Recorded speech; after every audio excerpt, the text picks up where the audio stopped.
When it started, the MCU was incredibly limited in the characters it could use, only really having the rights to the Avengers, but even then, they never had the full rights to the Hulk. Slowly but surely, they started to regain the rights to more and more characters, eventually culminating in Disney purchasing 20th Century Fox, and then regaining all of their characters except for Spider-Man, who is already in the MCU. What I wanted to do is look at the exact opposite situation, a version of the Marvel Cinematic Universe with the rights to the entire Marvel Universe, except for the Avengers. Make sure to leave a like and subscribe and become a member for early access to videos like these, and let's get started. This video will be looking at a parallel world in which Marvel did not go entirely bankrupt in the 90s, but we're still struggling, and so we're able to negotiate which film rights to sell off, refusing to sell off their biggest players like Spider-Man, X-Men, and the Fantastic Four. The franchises that were bought out by other studios, however, include the Avengers, Iron Man, Captain America, Thor, Hulk, Ant-Man, Black Widow, Hawkeye, Doctor Strange, Black Panther, Captain Marvel, the Guardians of the Galaxy, Nick Fury and S.H.I.E.L.D., Thanos and the Infinity Stones, Inhumans, Iron Fist, Shang-Chi, Runaways, Moon Knight, and two special cases,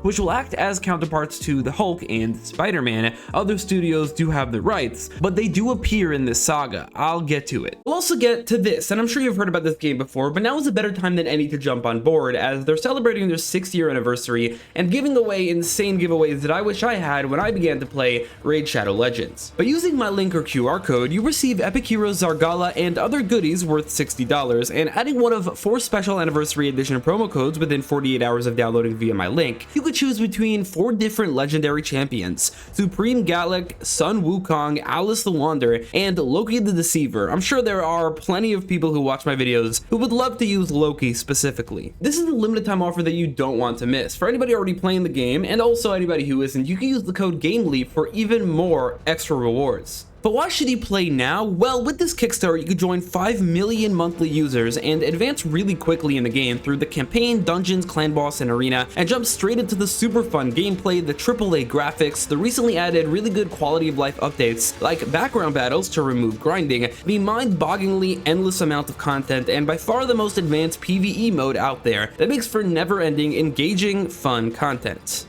You can even join my clan. Find me in the game under the name The Black Lion 17. Existing players will also receive a generous reward, so make sure to log in and play. Remember to use my link, otherwise you won't be getting the package, and remember to use one of the 4 promo codes to get that extra hero.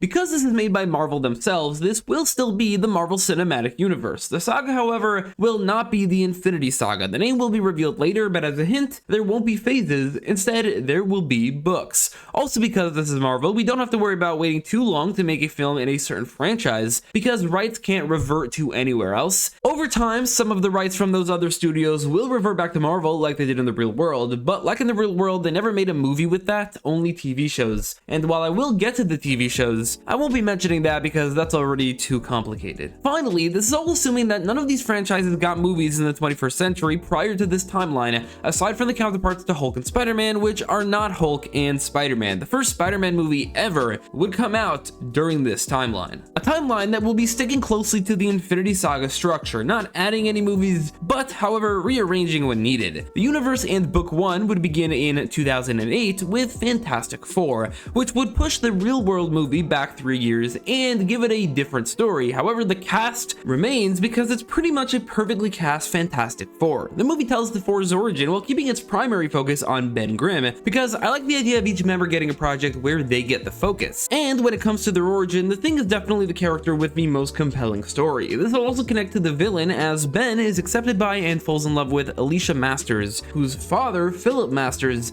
doesn't approve of this. Philip got his hands on clay enhanced by the same cosmic radiation that gave the Four their powers, and uses it to create puppets of the Four with which he can control them, where he becomes the puppet master. Philip destroys their growing image but eventually is defeated. The Four's image is damaged but not broken. Also, Reed and Sue will have already been married, and unbeknownst to them, Sue was pregnant when they were hit by the cosmic rays. They learn she's pregnant at the end of this movie. 2 years later, the second MCU movie would be Punisher Warzone, and will be the first of a long line of R-rated MCU movies. This is a counterpart to The Incredible Hulk, and thus follows all the same rules. There was a Punisher movie in the early 2000s, and this feels like a reboot sequel to that. Everyone is recast, but they skip the origin and maybe reference an event or two that is specific to that movie. The Punisher's film rights are owned by Marvel, but Universal has the right to refuse a movie's release. So, because of that, and because of the underwhelming box office of this movie, there will not be another Punisher movie. However, Frank can appear anywhere else. When he does, he will not be played by Ray Stevenson like he is here. He'll be recast just like Bruce Banner was. In this movie, Frank finds out who orchestrated his family's deaths. His old war buddy turned hitman, Billy Russo. Right in the beginning, Frank destroys Billy's face, turning him into Jigsaw, and from there Jigsaw plans his revenge, ending in Frank killing him.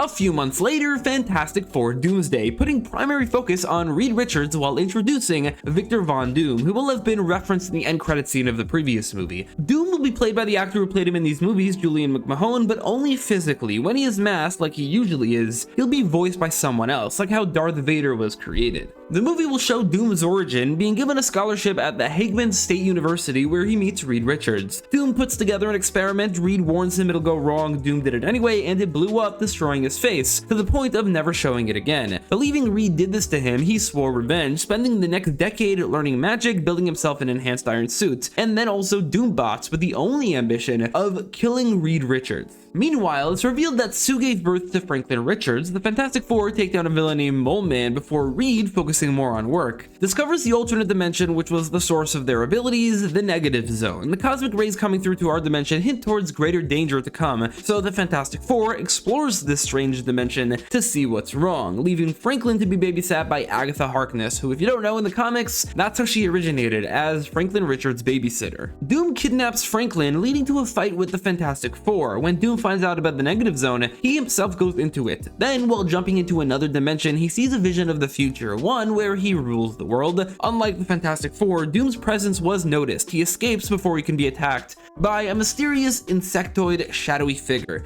Doom then reevaluates his motives, seeing himself as above them. He leaves the Fantastic Four alone and sets off for a different goal. Franklin is teased to have powers. Reed learns that he needs to spend more time with his family and less on work, and he was the main character of this movie alongside Doom, and then the insectoid creature is teased to return. 2011 will expand the MCU by introducing Spider-Man, which again will be the first live-action Spider-Man movie, and with the benefit of hindsight, could maybe be the ultimate Spider-Man live-action franchise that combines elements from all three. Amazing Spider-Man stars Andrew Garfield because he's the most age-appropriate of the three, in a movie that combines the stories of Spider-Man and Spider-Man Homecoming, telling Peter's origin, being 16 at the time, but doing so alongside Adrian Toomes instead of Norman Osborn. Osborn will still be included, as Oscorp will replace Stark as the company who screwed Adrian Toomes over, and who he steals from in the climax. There will be a few more replacements like that to the Spider-Man Homecoming story that include more primary Spider-Man characters. Instead of the Tinkerer, Shocker and the Vulture suits and weapons will have been created by the Master Planner, a third party we don't see, revealed later to be Otto Octavius, who is characterized like he is in Your Friendly Neighborhood Spider-Man. The Shocker and the Matt Gargan are used in the same way, but Aaron Davis does not appear. His role is replaced by the Black Cat, adding in a bit of flirtation between her and Peter. Peter made his own suit in Web Shooters. Uncle Ben is a very important part of the movie. Liz Allen is the main love interest, and I love the twist, so let's keep that. But the cast also includes Gwen, who has a crush on Peter. The movie ends with them getting together, Flash Thompson, who does exactly what he does in The Amazing Spider-Man, and Harry Osborn, Peter's best friend. Also J.K. Simmons as J. Jonah Jameson. The movie culminates in Peter making himself a better suit and defeating the Vulture, but with many teases for the future, like Norman Osborn working on a sort of formula, Otto building mechanical arms, Matt Gargan swearing revenge against Spider-Man, and Shocker never being caught, still on the loose. Later that year, and with the same idea of it being the first in this franchise, X-Men First Class. This movie reveals that mutants have always existed in this world, but until the last few decades,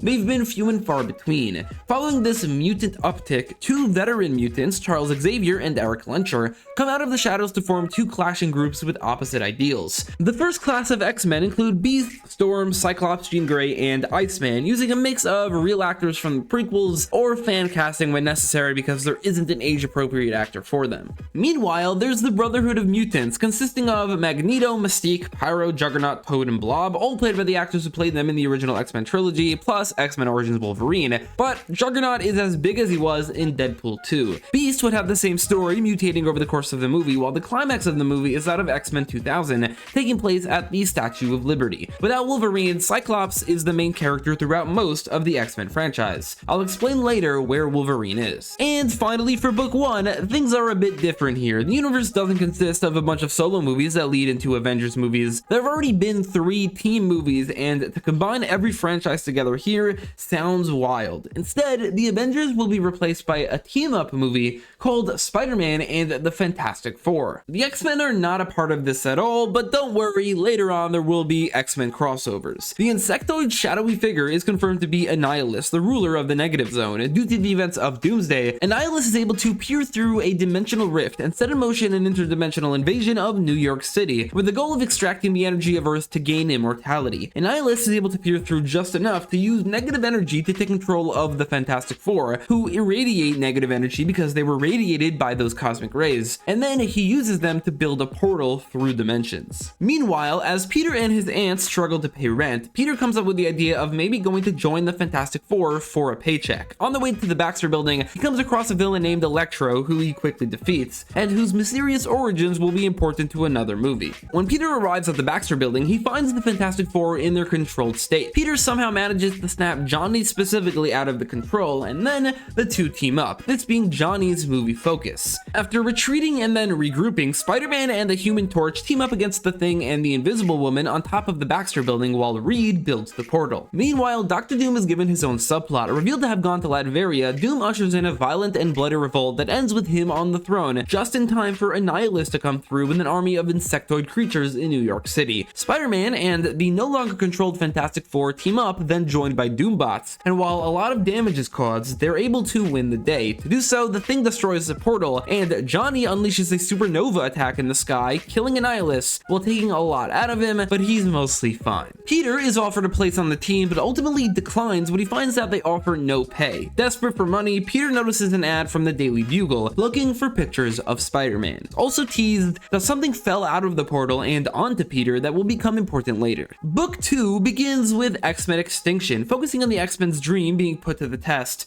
as mutant-human relations reach a tipping point. In an initiative led by Bolivar Trask, the US government employs the Sentinels, which are supposed to hunt down bad mutants who attack people, but Bolivar had a different idea and programmed them to attack all mutants. The X-Men then go from country to country fighting them across the world, saving a few mutants along the way who then join the X-Men, like Nightcrawler in Germany and Colossus in Russia. Angel, meanwhile, they are not able to save. He is killed by a Sentinel. While investigating their source, it'll be revealed that the Sentinels were created using the DNA of another mutant named Sebastian Gilberti. This culminates in Sebastian, the living Sentinel, breaking out and going after Trask, leaving the X-Men to defend the human who created machines to destroy them from a fellow mutant who was tortured and experimented on by him. Bastion kills Trask and causes a lot of damage before then dying himself. This leaves the mutants as a very controversial topic. The idea of mutants is only heating up. In this movie, Scott and Jean begin dating, and Nightcrawler finds out his mother is Mystique. Daredevil will be the second R-rated movie, bringing the MCU back to the streets. This movie will have all the same cast members as the Netflix show, alongside the same tone and some story elements. Aside from the scene where he gets blinded, the movie will only hint at Matt's origin, saving it for another movie. The story involves Nelson and Murdoch, with Karen as the receptionist and Matt's love interest, representing Frank Castle in a trial, while Daredevil tracks down the corrupt individuals who turn the trial against Frank. This all leads Daredevil to the man behind it all, Wilson Fisk. Fisk hires a world-renowned hitman, Bullseye, to kill Daredevil. At some point, Punisher escapes custody and helps defeat Bullseye. Frank tries to kill him, but Matt stops him, and they have an argument about killing, allowing Bullseye to escape. Putting their differences aside for now, they team up against Kingpin. Meanwhile, Foggy and Karen find evidence against the Kingpin, which they use to send him to prison. It's teased, however, that even in prison, Fisk still has power. The Punisher remains on the run, and Daredevil continues his crusade. 2014 will begin with Fantastic Four: Rise of the Silver Surfer, a decidedly improved version of the real one, except with the Silver Surfer who doesn't need improving. The same actors and same design and same primary story of coming to Earth to herald the coming of Galactus. The movie focuses on Sue as the main character, alongside the Surfer, Sue is able to bring out the Surfer's emotions that were repressed by Galactus, and thus convincing him to turn against Galactus. Through this, they are able to find out about a planet called Chandelar, the only planet that has ever been able to repel Galactus. Using energy from the Surfer's board, Reed builds a machine that allows them to travel to this planet. While Sue remains to find out more about the Surfer, the rest go to Chandelar to find out how they repelled him, finding out that Galactus found out about a powerful entity known as the Phoenix Force, who existed within a crystal on this planet. Chandelar is the capital world of this Shi'ar Empire. Back on Earth, Sue and the Surfer find out about a being of almost equal power who exists on Earth. In fact, he's in the other room. Franklin Richards, now 5 years old, is revealed to have been both an Omega level mutant and cosmically enhanced in the womb, giving him almost unlimited potential power. The others return just in time for Galactus' arrival. The Surfer uses Franklin's unrealized power to repel Galactus, but Galactus isn't actually repelled. Instead, he is intrigued by Franklin's power and chooses him to be his next herald after his current one betrayed him, promising to return when Franklin fully develops his powers. As punishment, Galactus also traps Silver Surfer on Earth. Surfer joins the Fantastic Four and effectively replaces the Human Torch, who goes off to college. He is around the same age as Peter Parker, despite the fact that both their actors would already be in their 30s at this point. They would only now be going off to college. The characters are a lot younger. Speaking of, the Spectacular Spider-Man will reveal in the opening montage that in the 2 years between Spider-Man and the Fantastic Four in this, Peter and all his classmates graduated high school. He started making money by selling pictures of himself to the Daily Bugle, and he has faced off against the Sandman and the Scorpion. In addition, during the events of the Annihilus invasion, a piece of symbiote fell through the portal and attached itself to Spidey, lying dormant ever since, mostly because Peter's life has been mostly going pretty well. The symbiote comes out little by little as the events of this movie push Peter to his limit. After years of creating other supervillains like Shocker, Vulture, and Scorpion, and maybe a few others who are referenced but aren't very important, Dr. Octopus comes out of the shadows to put together a team that includes them, as well as Sandman and Electro, breaking them all out of prison with the goal to destroy Oscorp and kill Norman Osborn. After half a movie of being overwhelmed by the Sinister Six, dealing with mounting debts including how much college will cost, and interpersonal relationship drama, Peter gives into the symbiote, powering him up to the point of being able to handle the Six. It's revealed that Sandman and Electro's origin tied to Oscorp, who experimented on them with the eventual goal of recreating the success they had with enhancing one spider a few years ago. Despite the symbiote, the Six still managed to get to Osborn, and Otto crushes him. It turns out, Osborn also experimented on himself. He then hulks out and becomes the Green Goblin, based on his Ultimate Universe version. He begins a rampage, kills half of the Sinister Six, knocks out Doc Ock, and the rest escape. Osborn then rampages through New York, which leads him to his son, who at the time was with Gwen. It seems like he's about to kill Gwen, but he kills Harry instead, an action that then ungoblins him. Not feeling equipped for this life, Gwen then breaks up with Peter and goes to school in London. Peter begins school at Empire State University, finding out that Johnny Storm also goes there, and then the movie ends with Peter meeting a woman named Mary Jane Watson. The final year of the book, 2015, begins with X-Men Apocalypse, which, despite being a counterpart to Age of Ultron, isn't actually a crossover movie. The world is generally less interconnected in that way compared to the MCU, especially in Book 2, where there is minimal crossover. The recent explosion in the mutant population of Earth brings the original mutant and Sabanur out from his slumber. Seeing how his fellow mutants are treated, Apocalypse, with his survival of the fittest mentality, sets out to kill the humans of Earth, reviving Angel to be Archangel, his Horseman of Death, then joined by the likes of the newly introduced Scarlet Witch, Quicksilver, and Banshee as his other horsemen. Apocalypse sets out to start a plague that affects only humans, not mutants. The X-Men manage to defeat him thanks to the subsequent occurrences of his horsemen all turning on him, which in Archangel's case meant his second death, and then Professor X unleashing a powerful psychic blast that leaves him powerless. Banshee also dies along the way. Wanda and Pietro go off to find their recently discovered father, Magneto, and do not join the X-Men, and Beast mutates further and further, turning him into more and more of a beast. Eventually, he'll transition into being a CGI creation. Jean and Scott get engaged, Iceman decides to leave the X-Men and goes to college, also in Empire State University, and then after receiving visions for the entire movie from being telepathically linked to an alien named Empress Lalandra, Professor X is brought to the Shi'ar Empire while the X-Men could do nothing but watch. Colossus has a very small role in this movie because of his role in the next movie coming out that same year. Deadpool is the third R-rated movie of the MCU and generally is very similar to the real movie, but with any necessary differences because of the universe. No references to confusing timelines or X-Men origins, no references to Wolverine unless it's a meta joke, and instead, Deadpool is a huge Spider-Man fan, even mentioning that he modeled his mask after him. Spider-Man, Daredevil, and Punisher all cameo here as well. The story could be the same as the real movie of Deadpool's origin, going after Ajax and teaming up with Colossus plus a female teenager X-Men along the way. Instead of Negasonic Teenage Warhead, it's Kitty Pryde making her debut. Okay, so you might have noticed there are a few missing X-Men. There's Wolverine, who I'll get to, but there's also Rogue, for instance. There are simply too many prominent X-Men to give a role in these movies, but thankfully,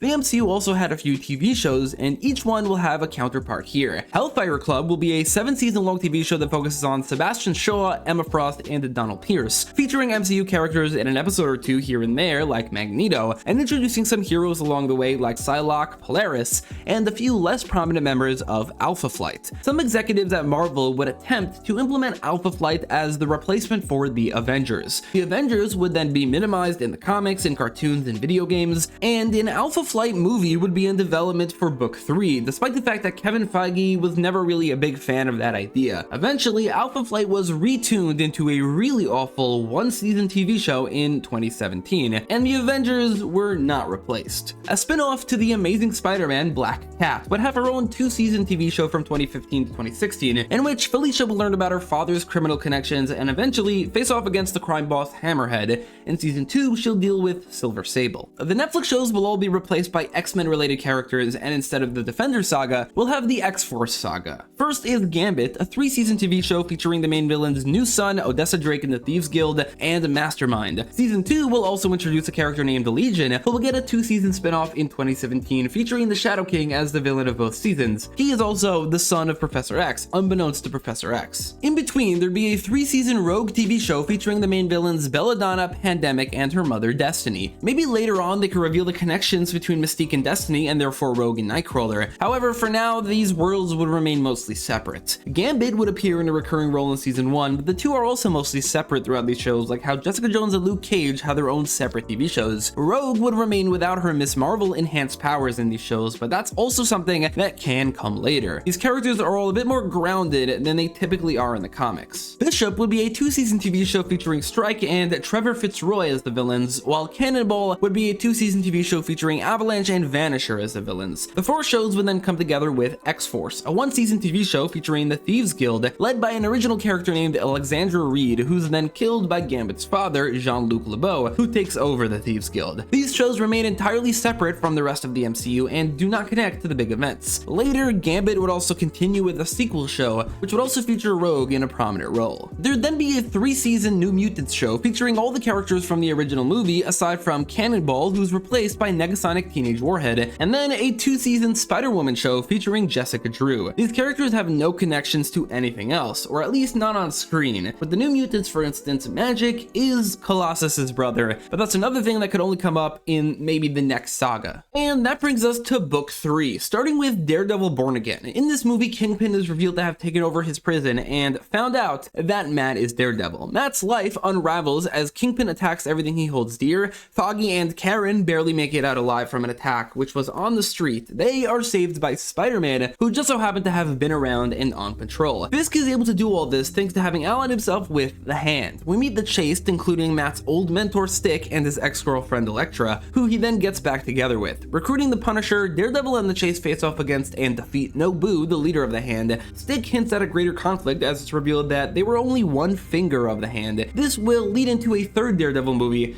but not in this video. Not just that, but Fisk is also left in a stronger position of power, taking over as the leader of that finger. Spidey and Punisher have roles that are comparable to the Hulk and Thor Ragnarok, a side role that shows what they've been up to since the last time we saw them. The Punisher has kind of just done his thing, but Spidey mentions that he's dating someone, mentions that he has had his eye on Kingpin, and is also allowed to go a bit harder here, while both in the black suit and in an R-rated movie. And that brings us to the next big crossover of this universe, X-Men vs. the Fantastic Four, bringing these two franchises together for the first time. The two teams intersect through the Phoenix Force and the Shi'ar Empire. After the events of Apocalypse, Phoenix and Professor X being taken, the X-Men turn to the Fantastic Four for help, as it's revealed that the Fantastic Four have held communication with the Shi'ar Empire with the goal of then finding out how to stop Galactus when he then returns. The X-Men go to Chandelar ready to save Xavier, but instead they find him content to have retired, assigning Scott as the new leader. As the X-Men are then about to step back through the portal, the Micron crystal housing the Phoenix then explodes, unleashing the Phoenix, which flies right into Jean Grey, having been attracted to her ability to transcend the physical realm. Immediately, the Imperial Guard show up and attack Jean. The X-Men fight them off as we learn that the previous host of the Phoenix went insane and destroyed entire star systems. Protecting their own, and with their new de facto leader being blinded by love, the X-Men push back against the Guard and return to Earth, taking Xavier with them. Cyclops then destroys Reed's machine, breaking the communication between these two worlds, at least temporarily. The conflict then arises around Jean Grey. The X-Men believe she'll overcome the Phoenix's influence, or maybe that the previous host just went insane irregardless, while the Fantastic Four, hearing a lot of the stories from the Silver Surfer, believes that she needs to be put down before she destroys the world and even the galaxy. Initially, Jean is fine, so the argument doesn't immediately come up, but when she starts to seem to lose control a bit, it does. Meanwhile, Scarlet Witch and Quicksilver look for their father, but instead find a man named Logan living in peace in Canada. You might have noticed a distinct lack of Wolverine in the X-Men movies. Well, that was entirely on purpose. I decided that, as a counterpart to Spider-Man, Wolverine would not be owned by Marvel, being the only part of the X-Men franchise, because he was the most popular part, that they sold the rights to. So Wolverine would have had two different live-action movie franchises before and even during the MCU, both made by Sony, but eventually Sony and Marvel would have made a deal to allow Wolverine to appear in the MCU. Wanda will reveal to Pietro that she had a vision of a world-ending event coming soon, and that they weren't actually looking for their father, but rather the one man who could save the world. Using her now fully realized powers, Wanda restores parts of Logan's memory, some of which we see in a flashback,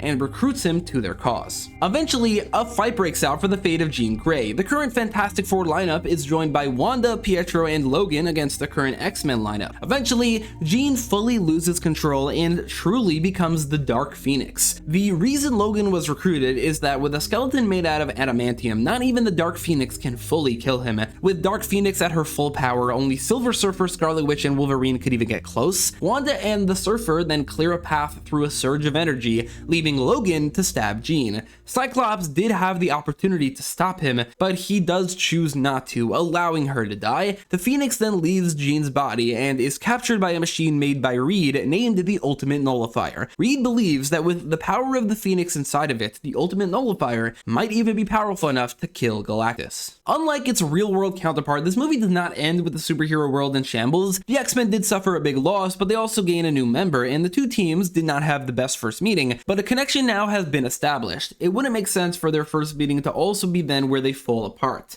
In fact, Reed even suggests a shared superhero network, coming up with the name the Future Foundation, which will then become the title of the equivalent to Avengers Infinity War and Avengers Endgame. Ghost Rider will be the next R-rated movie, which could definitely show another one of the big differences between this and the real MCU. About a third of this world is rated R. This would be a relatively simple origin story featuring Nicolas Cage's Johnny Blaze becoming Ghost Rider and facing off against Blackhearts. Ghost Rider's power comes from Mephisto, who will then become important later. Wolverine Weapon X will be an origin story prequel to the X-Men vs. the Fantastic Four that shows what Logan has been up to this entire time, retroactively adding him into this world's history. We'd see his origin of being born James Howlett in the 1800s, growing up alongside his brother and living through war after war as their aging halted. He was put through the Weapon X program in the 1950s. From there, Logan was used as a Black Ops secret weapon by the Canadian government for decades alongside his brother. The movie follows tensions rising throughout the 20th century between the US and Russia, leading to a climax in the 1990s where Wolverine and his Black Ops team face off against his Russian equivalent, Omega Red. After they defeat him, Sabretooth turns on his brother as a way to escape, shooting him with an adamantium bullet, leaving him in the Canadian wilderness, believed dead. He regresses to base instincts and in the following 2 decades develops a new personality, calling himself Logan. Having managed to put together a nice life for himself, the movie ends with Logan being approached by Wanda and Pietro, while an end credit scene shows that Sabretooth is still out there.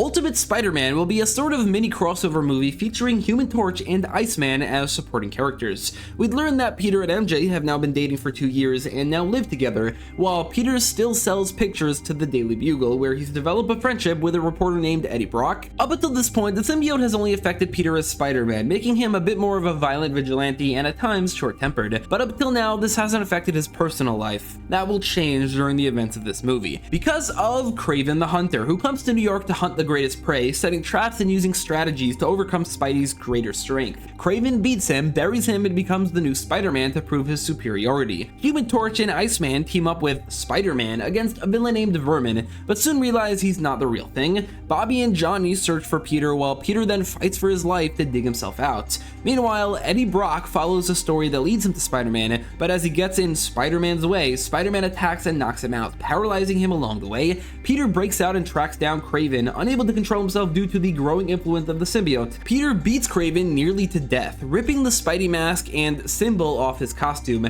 and is only stopped by Johnny and Bobby when they arrive. Eddie comes to and sees Spidey standing over a man he beats nearly to death while noticing that he can't feel his legs.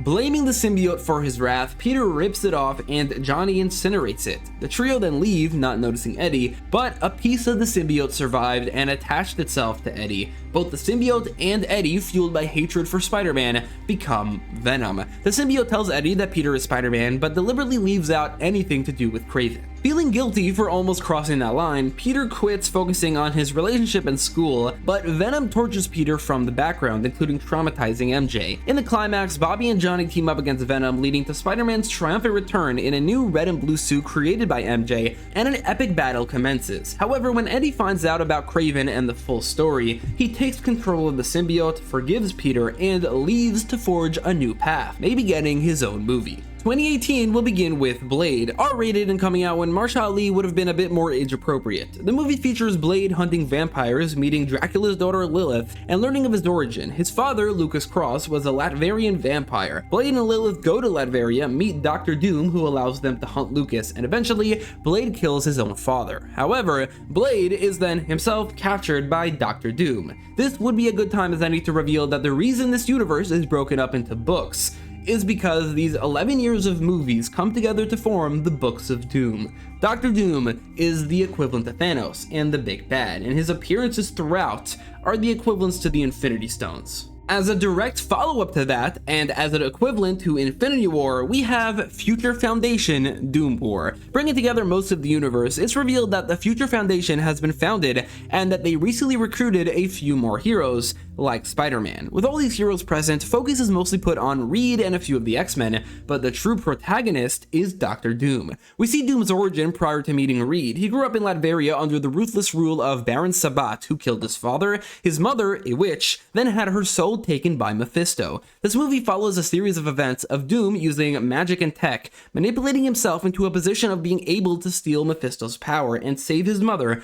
all while the heroes of Earth try to stop him. Ghost Rider finds out from Mephisto that Doom's goal is to wipe out every superhuman individual on Earth, so that after receiving Mephisto's power, nobody could stop him. Ghost Rider sets things in motion as he informs the Fantastic Four, who then recruit the rest of the Future Foundation. Blade and Lilith, meanwhile, break out of their Latverian prison and thus get involved. Scarlet Witch and Quicksilver, having finally found their father, are attacked by Doombots who attempt to kill Wanda, as Doom sees her as his biggest threat. The bots catch Magneto off guard and knock him out, and Quicksilver sacrifices his life to save his sister. Wanda and Magneto then head to Latveria, seeking revenge. The Future Foundation all arrive in Latveria too late, as Doom has already entered Hell and, using a unique combination of magic and tech, is able to absorb the power of Mephisto. Most of the heroes fight Doombots and Latverian guards, while the rest go after Doom in his castle.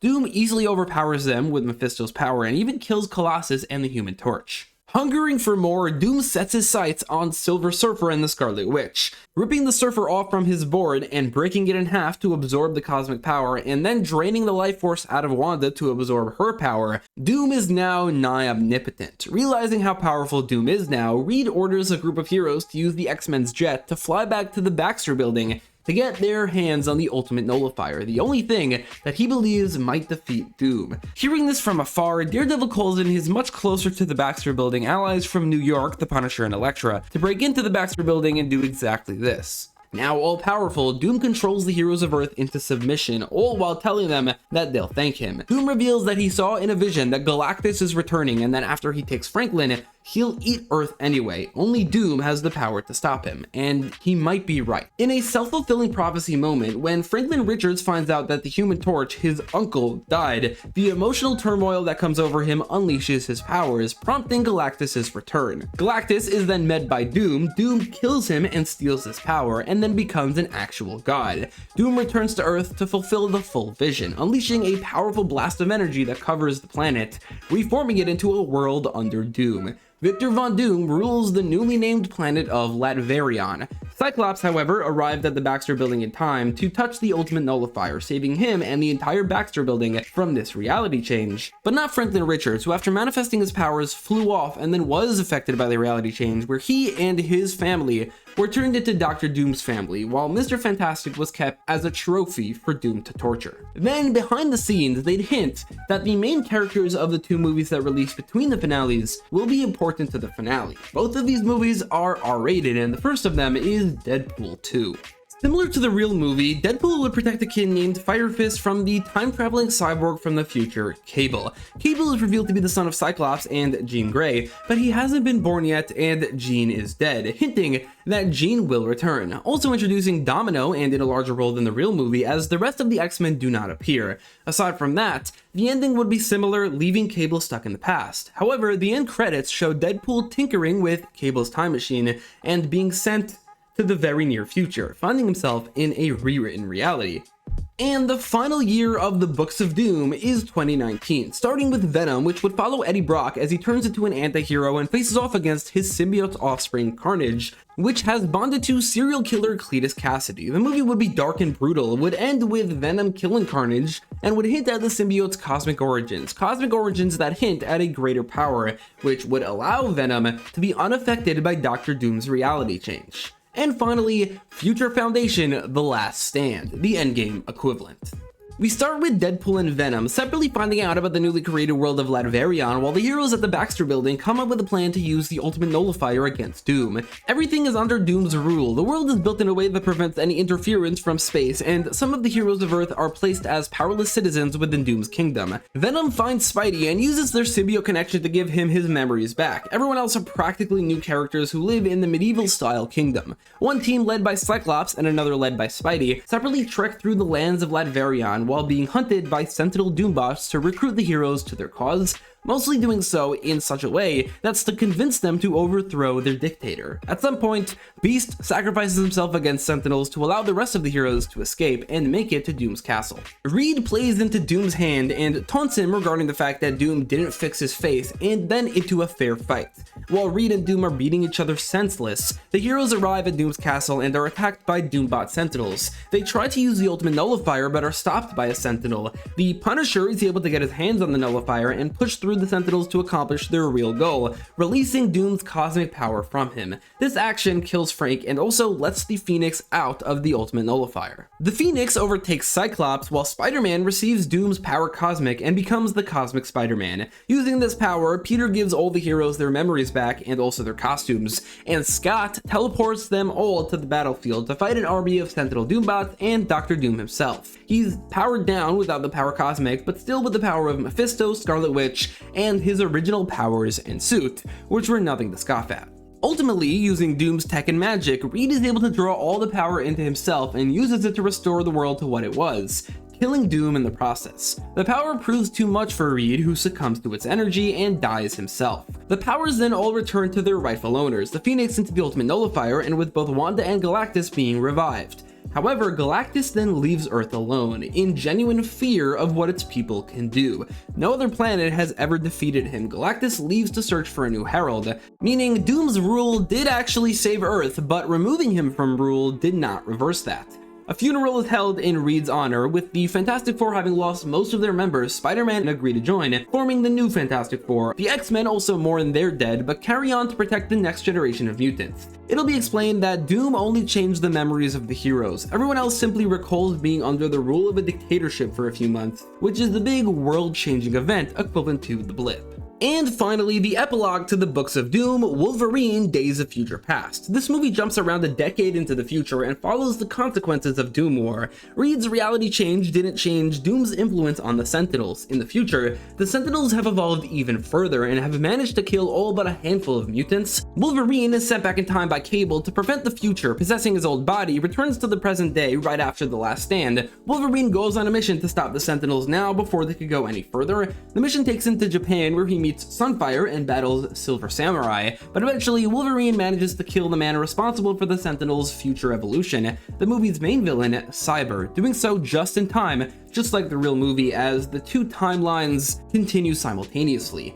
The future switches from a dark dystopia to a normal world, but the future Wolverine remains, effectively killing the old one, except he is the same Wolverine plus the memories of a darker future. Going forward, Marvel would regain the rights to their entire catalog and introduce the Avengers. Everything will just be retconned in, or would just be introduced late. Cap will be retconned to have been active during World War II, but comes out of the ice in the 2020s. Black Panther and Wakanda were around all along, Captain Marvel is out in space, Hank Pym was active in secret in the 80s, S.H.I.E.L.D. is created as a response to the growing supernatural threats, Doctor Strange was dealing with magical threats, and then Tony, Bruce, and Thor, as well as the Guardians of the Galaxy, simply all have their origin stories play out in the 2020s. They just joined the universe late. The Books of Doom didn't leave Earth as much as the Infinity Saga, making that the next obvious step. As the Avengers come together, they team up with the X-Men, the Fantastic Four, and Spider-Man to defeat Thanos in the Infinity Saga. The multiverse would be teased here and there, but it wouldn't be the focus, not until the third saga, or whatever it would be called, afterwards. Remember to download Raid Shadow Legends using my link and use one of the 4 codes to choose your legendary champion. Thanks so much for watching.